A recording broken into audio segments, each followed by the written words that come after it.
The story begins in a cozy apartment where a woman named Emma is preparing breakfast. After tasting her dish, she feels it's missing a bit of salt, so she adds a pinch of seasoning. Satisfied with the flavor, she calls out to her daughter, Lena, asking her to wake up Haruto and bring him down to eat. Lena, in the middle of her workout, agrees without hesitation and eagerly heads upstairs. She pushes open Haruto's door and finds him dozing off at his study desk. The sight makes her blush slightly. He looks adorable while asleep. With a mischievous grin, she gently tugs at his cheeks to rouse him, then reminds him it's breakfast time and that they need to leave for college soon. Still half asleep, Haruto grumbles about her waking him up like that. Lena smirks and tells him it wouldn't happen if he actually set an alarm. Haruto mutters about her being annoying but doesn't press the issue. Out of nowhere, Lena shows off her new leggings and asks for his opinion. Irritated, Haruto retaliates in a childish way, lightly tapping her back and telling her to quit being ridiculous. She throws a playful punch in response, and the two make their way downstairs to the table. Haruto greets Emma with a bright smile. She returns it warmly and tells him she made soup especially for him. Haruto takes a sip and compliments the taste. It's delicious. While they eat, he begins explaining how he ended up living with them. After graduating high school, he received a scholarship for placing second in his class and was accepted into a college in Seoul. Even though it was tough financially, his mother supported his decision to move.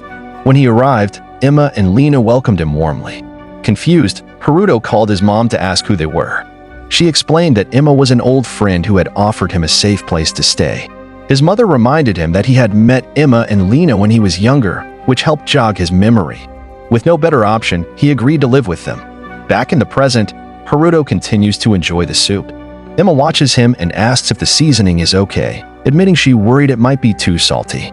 Haruto reassures her with a smile, it's perfect. He then shares some thoughts about Emma, how she owns the apartment building they live in, with the upper floors serving as their home and the lower levels rented out. She even owns more property in the nearby shopping area. Haruto describes her as incredibly kind, almost angelic, and undeniably beautiful. Lost in thought, Haruto is suddenly snapped back to reality when Lena kicks him under the table. She stands up and reminds him it's time to leave. As they get ready to head out, Haruto can't help but wonder how Lena turned out so different from her gentle mother. Just before they leave, Emma hands Lena a lunchbox, telling her to eat when she gets hungry. Lena hesitates, feeling a little embarrassed, thinking she's too old for packed lunches, but she takes it anyway. As Lena steps outside, Haruto follows and turns back to tell Emma they're heading out. Emma smiles and asks him to look after Lena for the day. Haruto agrees, cheeks slightly flushed, and says goodbye.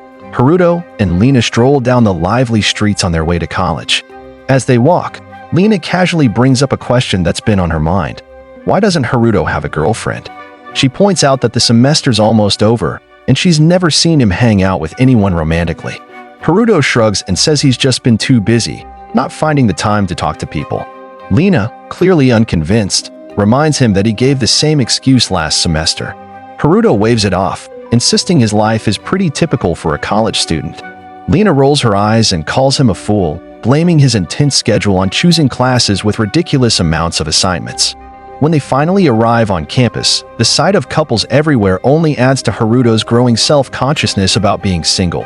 Just then, Lena catches a glimpse of the class president and vice president sneaking off into some nearby bushes. Raising an eyebrow, she nudges Haruto and asks what they could possibly be up to. Haruto jokingly suggests they might be sneaking off to eat love room candies, but Lena finds the idea absurd. Curious, she grabs his arm and pulls him along to investigate. Haruto protests, not thrilled about the idea of spying, but he stops in his tracks when they catch sight of the student leaders sharing a very intimate moment. Both Haruto and Lena stare in disbelief, but Haruto is especially stunned. He never imagined the vice president, so composed and intellectual, would be romantically involved with anyone, let alone the class president. Lena, realizing they're crossing a line, whispers that they should probably leave, but Haruto stays frozen, unable to look away. Just then, two other students appear out of nowhere, and the entire group awkwardly catches one another mid-spy, leaving everyone in stunned silence. Later in the classroom, the class president and vice president sit red-faced, clearly still reeling from the previous day's surprise. Seeing them, Lena leans closer to Haruto and whispers, wondering how they even had the courage to show up after getting caught. Smirking, she teases Haruto for being a peeping Tom. Haruto immediately fires back, reminding her that the whole idea was hers in the first place. Offended, Lena raises her voice, insisting she never expected to find the two student leaders being all lovey-dovey in a public spot. Unfortunately, the president overhears her and glances their way in shock. Both Haruto and Lena quickly bury their faces behind their books, trying to disappear into their seats. Haruto whispers urgently, telling her to lower her voice, and Lena sheepishly nods. Moments later, Lena looks around and notices how many students in class are actually couples. She nudges Haruto again and jokes, "What if people start thinking we're dating since we're always together?" Haruto scoffs, telling her not to be ridiculous and to focus on the lecture, reminding her that she's not getting his notes this time. Annoyed, Lena starts poking him playfully. Their little commotion catches the attention of Professor Miso, who calls them out and tells them to follow her. Instead of scolding them directly, she assigns them to carry heavy boxes to the office. On the way, Lena complains that it's unfair to be so hard on a girl. Haruto just rolls his eyes, knowing full well she'd been lifting weights that morning. Miso, who's an old friend of Lena's mom, scolds her playfully, saying, "How did such a wild child come from someone as gentle as Emma?" Suddenly, Miso's phone rings. She steps aside to take the call. Seeing an opportunity, Lena quietly dumps her box onto Haruto and bolts. After the call ends, Miso returns with a sad expression. She notices Lena is missing and sees Haruto struggling to hold both boxes. Feeling bad, she picks one up and walks beside him. Haruto, sensing something's off, asks gently if she's okay. Miso hesitates, then confides in him. Her subject is being discontinued, and she's been let go. Trying to lighten the mood, Haruto wishes her the best and tells her she's a great teacher. Suddenly, Miso grins mischievously and tosses her box aside. "You know what? I need a break. Let's go get a drink," she declares. Haruto, caught off guard, laughs and agrees. Later that evening, they're seen stepping out of a bar. Miso, a bit tipsy, stumbles slightly. Concerned, Haruto helps her to her car, parked in a quiet area, and calls a substitute driver to get her home safely. As he waits outside in the cold, Miso opens her eyes and sees him shivering. She insists he get inside the car. Haruto tries to refuse, but Miso gives him a guilty look. "I'll feel terrible if you catch a cold," she says. Sighing, Haruto gets in and sits next to her. Still a bit out of it, Miso rests her head on his lap and dozes off. Haruto blushes, unsure what to do, but lets her rest. Suddenly, Miso mumbles an apology for acting out of character. Haruto smiles softly and assures her she's done nothing wrong, she's always been kind and thoughtful.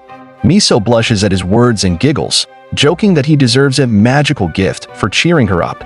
Haruto, confused but amused, just plays along. Just then, the substitute driver arrives and, seeing the scene through the window, silently backs away, visibly stunned but saying nothing.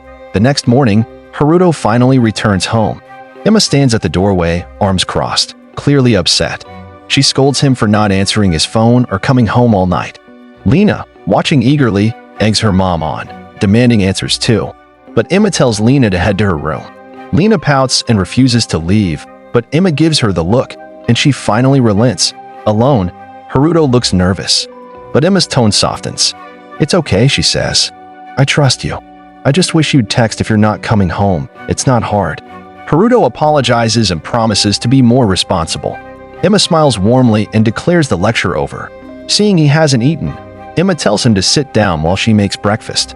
Moments later, she proudly serves him a new soup recipe. Haruto takes a sip and instantly realizes it's awful. But rather than hurt her feelings, he keeps a straight face and suggests they try cooking it together next time. Emma happily agrees, and they begin cooking side by side. Haruto gently corrects her on steps she missed, but every time he points something out, she acts innocent and cute, pretending she didn't mess up. Once they're done, Haruto offers her the first spoonful. Emma tastes it and lights up. "This tastes like something from a real restaurant," she exclaims. Haruto asks if she really means it, and she nods excitedly. She adds softly, "It's so good. It makes me wish I had a son like you." Haruto blushes, clearly touched. Emma continues, saying that ever since he moved in, the house has felt warmer, happier. "Thank you for bringing so much light into our lives," she says. Flustered, Haruto replies that he should be the one thanking her for taking him in. Just then, a sharp hissing noise comes from the stove. Haruto tells Emma to turn it off, and she rushes over. But the pot is scorching hot, and she recoils from the heat, nearly slipping. Haruto rushes in to catch her and accidentally grabs her melons, making both of them freeze in nervous embarrassment. Emma quickly brushes it off, standing up and helping Haruto to his feet like nothing happened. "Come on," she says, smiling. "Let's just eat the soup." Still a bit flustered, Haruto nods, and the two sit down to enjoy the soup together. That's all for today, guys. If you enjoyed the video, don't forget to leave a like and share your thoughts in the comments. And please, hit that subscribe button. It really helps keep us motivated to bring you more exciting manhwa content. Thanks for watching, and I'll see you in the next video.